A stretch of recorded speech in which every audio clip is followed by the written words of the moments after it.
I'm sure you all have read fairy tales, but I bet you haven't read fairly stupid tales.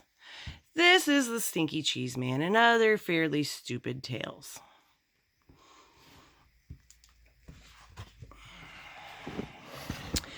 I found a kernel of wheat, said the little red hen. Now who will help me plant this wheat? Where is that lazy dog? Where is that lazy cat? Where is the lazy mouse? Wait a minute, hold everything. You can't tell your story right here. This is the end paper. The book hasn't even started yet. Who are you? Will you help me plant the wheat? I'm Jack, the narrator. And no, I can't help you plant the wheat. I'm a very busy guy trying to put a book together. Now, why don't you just disappear for a few pages? I'll call you when I need you. But who will help me tell my story? Who will help me draw a picture of the wheat? Who will help me spell the wheat? Listen, hen, forget the wheat. Here comes the title page. Title page for the Stinky Cheese Man and other fairly stupid tales. Oh, dear. I know. The page is upside down. I meant to do that. Whoever looks at that dedication stuff anyhow. If you really want to read it, you can always stand on your head. All right, here's the intro. A long time ago, people used to tell magical stories of wonder and enchantment. These stories were called fairy tales. Those stories are not in this book. The stories in this book are almost fairy tales, but not quite. The stories in this book are fairly stupid tales. I mean, what else would you call a story like Goldilocks and the 3 elephants? This girl walking through the woods smells peanut porridge cooking. She decides to break into the elephant's house, eat the porridge, sit in the chairs, and sleep in the beds. But when she gets into the house, she can't climb up on baby elephant's chair because it's too big. She can't climb up on mama elephant's chair because it's much too big. And she can't climb up on Papa Elephant's chair because it's much too big. So she goes home. The end. And if you don't think that's fairly stupid, you should read Little Red Running Shorts or maybe The Stinky Cheese Man. In fact, you should definitely go read those stories now because the rest of this introduction just kind of goes on and doesn't really say anything. I stuck it on the end here so it would fill up a page and make it look like I really knew what I was talking about. So stop now. I mean it. Quit reading. Turn the page. If you read this last sentence, it won't tell you anything. Jack, Up the Hill, Fairy Tale Forest, 1992. Surgeon General's warning. It has been determined that these tales are fairly stupid and probably dangerous to your health. Okay, Chicken Lickin'. Once upon a time, Chicken Lickin' was standing around when a piece of something fell on her head. She wasn't the brightest thing on 2 legs, so she started running around in circles clucking. The sky is falling, the sky is falling, we must tell the president. Chicken Lickin' ran to her friend Ducky Lucky and clucked, Ducky Lucky, the sky is falling, we must tell the president. Let's go, quacked Ducky Lucky. Chicken Lickin' and Ducky Lucky ran to their friend Goosey Lucy and yelled, Goosey Lucy, the sky is falling, we must tell the president. Let's go, honked Goosey Lucy. Chicken Lickin', Ducky Lucky, and Goosey Lucy ran to their friend Cocky Lucky and yelled, Cocky Lucky, the sky is falling, we must tell the president. Let's go, crowed Cocky Lucky. Wait a minute, cried Jack the narrator. I forgot the table of contents. Hey, you're not in this story, said Chicken Lickin'. I know, said Jack the narrator, but I came to warn you. The table of contents is, the sky is falling, clucked Chicken Lickin'. We must tell the president. So Chicken Lickin', Ducky Lucky, Goosey Lucy, and Cocky Lucky ignored Jack the narrator and ran off to catch a plane to Washington. Just outside the airport, they met Foxy Loxy. Foxy Loxy, the sky is falling, we must tell the president, yelled Chicken Lickin', Ducky Lucky, Goosey Lucy, and Cocky Lucky. Well, come with me, said Foxy Loxy. I know a shortcut to the airport. Foxy Loxy led Chicken Lickin', Ducky Lucky, Goosey Lucy, and Cocky Lucky to his cave. He didn't get to eat them, though, because Chicken Lickin' was almost right. The sky wasn't falling. The table of contents was. It fell and squashed everybody. The end. So the book has Chicken Lickin', The Princess and the Bowling Ball, The Really Ugly Ducking, The Other Frog Prince, Little Red Running Shorts, Jack's Beans Problem, Cinderella-Stillskin, The Tortoise and the Hare, The Stinky Cheese Man, The Boy Who Cried, Cow Patty. All right. The Princess and the Bowling Ball. Once upon a time, there was a prince. And this prince's dad and mom, the king and queen, somehow got it into their royal heads that no princess would be good enough for their boy unless she could feel a pea through 100 mattresses. So it should come as no surprise that the prince had a very hard time finding a princess. Every time he met a nice girl, his mom and dad would pile 100 mattresses on top of a pea and then invite her to sleep over. When the princess came down for breakfast, the queen would ask, "How did you sleep, dear?" The princess would politely say, "Fine, thank you." And the king would show her the door. Now, this went on for 3 years. And of course, nobody ever felt the pea under 100 mattresses. Then one day, the prince met the girl of his dreams. He decided he better do something about it.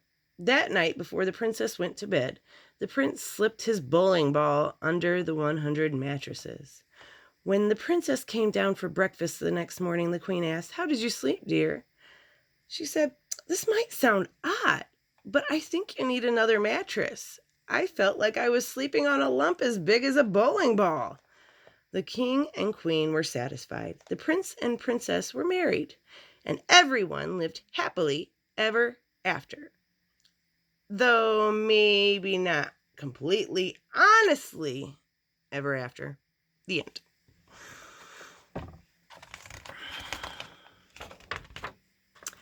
The Really Ugly Duckling. Once upon a time, there was a mother duck and a father duck who had 7 baby ducklings. 6 of them were regular-looking ducklings. The 7th was a really ugly duckling. Everyone used to say, "What a nice-looking bunch of ducklings." All except that one. Boy, he's really ugly. The really ugly duckling heard these people, but he didn't care. He knew that one day he would probably grow up to be a swan and be bigger and look better than anything in the pond. Well, as it turned out, he was just a really ugly duckling, and he grew up to be just a really ugly duck. The end. The Other Frog Prince. Once upon a time, there was a frog. One day he was sitting on his lily pad. He saw a beautiful princess sitting by the pond. He hopped in the water, swam over to her, and poked his head out of the weeds. "Pardon me, oh beautiful princess," he said in his most sad and pathetic voice. "I wonder if you could help me." The princess was about to jump up and run, but she felt sorry for the frog with sad and pathetic voice. She asked, "What can I do to help you, little frog?" "Well," said the frog, "I'm not really a frog, but a handsome prince who turned into a frog by a wicked witch's spell, and the spell can only be broken by the kiss of a beautiful princess." The princess thought about this for a second. Then she lifted the frog from the pond and kissed him. "I was just kidding," said the frog. He jumped back into the pond, and the princess wiped the frog slime off her lips. The end. Little Red Running Shorts. "Okay, I've got things running smoothly now," said Jack the narrator. "And this next story is even better than the last 3. See, it's about this girl who runs very fast and always wears red running shorts. That's where her name comes from. Get it? So anyway, this girl is running to her granny's house when she meets a wolf. He tricks her into taking the long way while he takes the shortcut. Now, this is the good part because Red runs so fast that she beats the wolf to Granny's house. He knocks on the door, Red answers, and guess what she says? 'My, what slow feet you have.' And that's it. The end. Is that great or what? So sit back, relax, and enjoy Little Red Running Shorts. And now, like I already said, Little Red Running Shorts. You just told the whole story, said Little Red Running Shorts. We're not going to tell it again. You can't do that, says Jack. You have to start with Once Upon a Time. No way, says the wolf. You blew it. But you guys are next. Look at the title at the top of the page. Little Red Running Shorts. That's you. Let's go, Wolf. We're out of here. Wait, you can't do this. You're supposed to be in the story, and it's supposed to be 3 pages long. What do I do when we turn the page?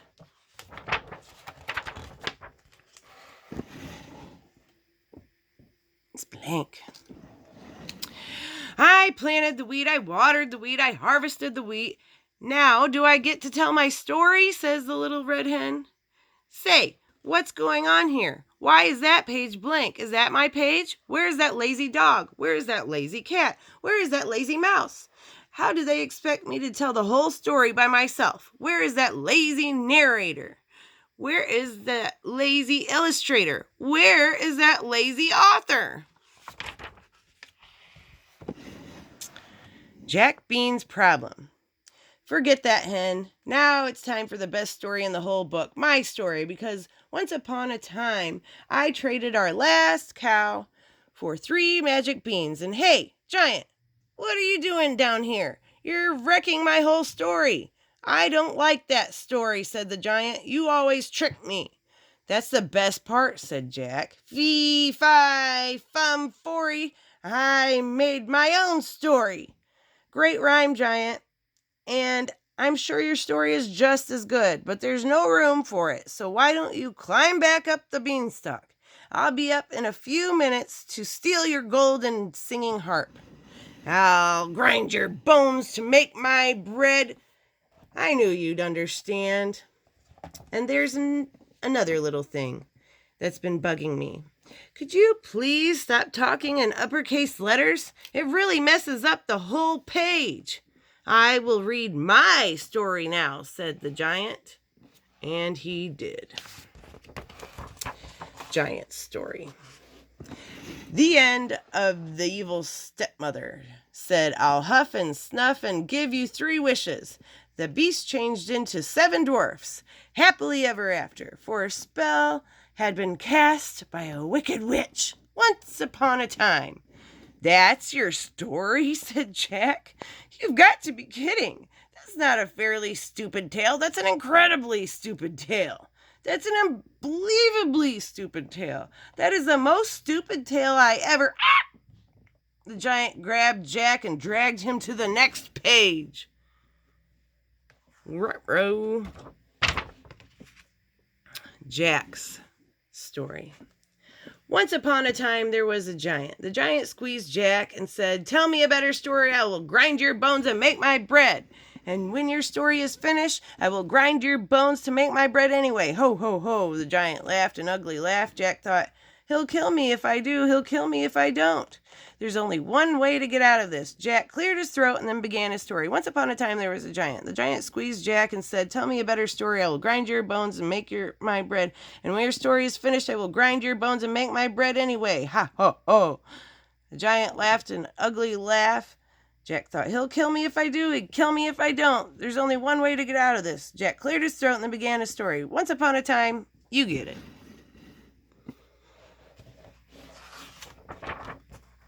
Cinderrumpelstiltskin, or the girl who really blew it.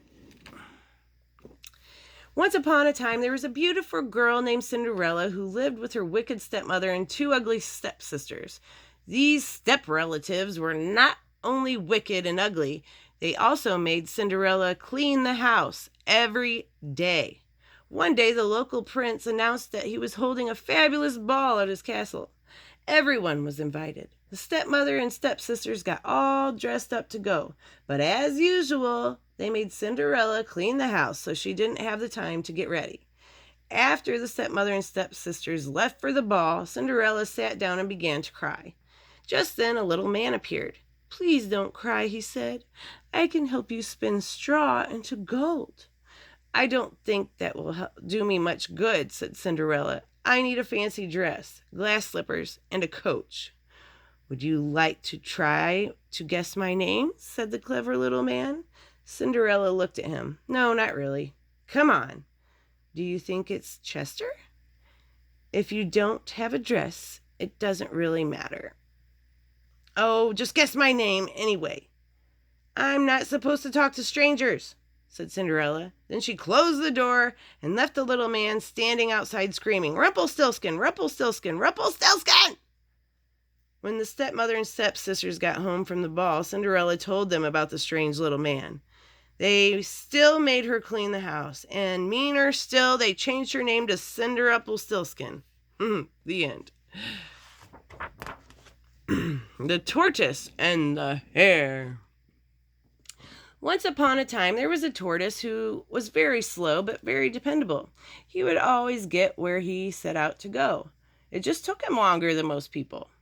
One day, Rabbit saw a tortoise walking slowly but surely down the road and said, "Tortoise, you are so slow. I could probably grow hair faster than you run." "Oh, yeah?" said Tortoise slowly. "Yeah," said Rabbit. So they decided to race. On the day of the big race, Tortoise and Rabbit lined up at the starting line. Owl said, "On your mark, get set, grow!" Tortoise started to run. Rabbit started to grow his hair.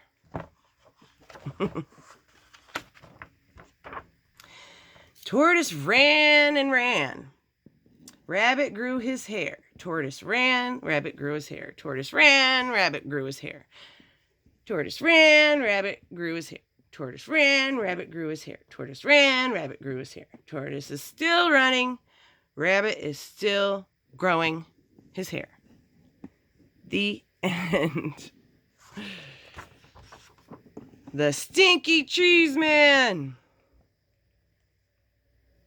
Once upon a time, there was a little old woman and a little old man who lived together in a little old house. They were lonely, so the little old lady decided to make a man out of stinky cheese. She gave him a piece of bacon for a mouth and 2 olives for eyes and put him in the oven to cook. When she opened the oven to see if he was done, the smell knocked her back. "Phew! What is that terrible smell?" she cried.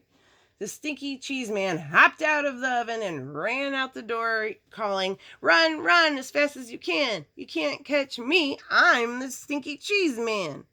The little old lady and the little old man sniffed the air. "I'm not really very hungry," said the little old man. "I'm not really all that lonely," said the little old lady. So they didn't chase the Stinky Cheese Man. The Stinky Cheese Man ran and ran until he met a cow eating grass in a field. "Wow, what's that awful smell?" said the cow.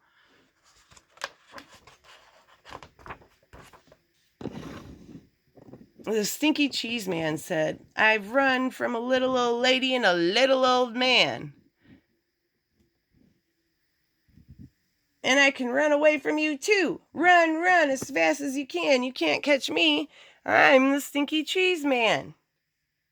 The cow gave another sniff and said, "I'll bet you could give someone 2 or 3 stomach aches. I think I'll just eat the weeds." So the cow didn't chase the Stinky Cheese Man either. The Stinky Cheese Man ran and ran until he came to some kids playing outside school.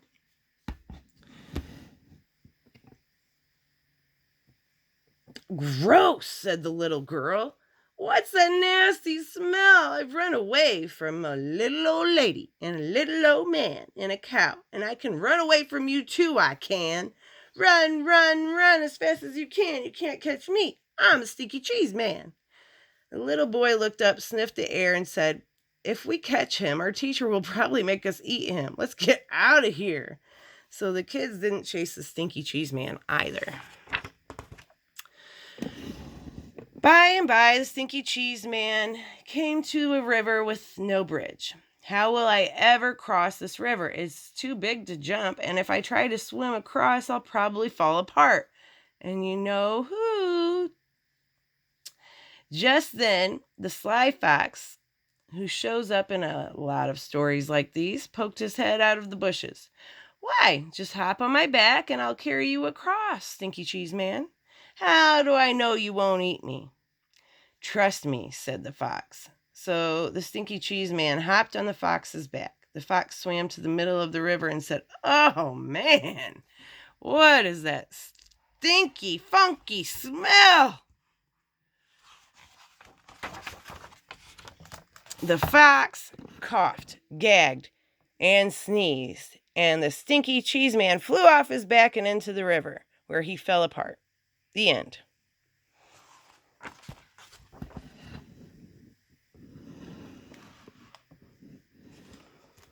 Shh, be very quiet. I moved the end paper up here so the giant would think the book is over. The big lug is finally asleep. Now I can sneak out of here. Just turn the page very quietly, and that will be the... I found the wheat, I planted the wheat, I grew the wheat, I harvested the wheat, I ground the wheat, I made the dough, I baked the bread, said the little red hen. And did anyone help me? Did anyone save space for my story? So now, said the little red hen, who thinks they're going to help me eat the bread? Bread, said the giant. Eat, said the giant. Uh-oh, looks like he ate the hen. The end.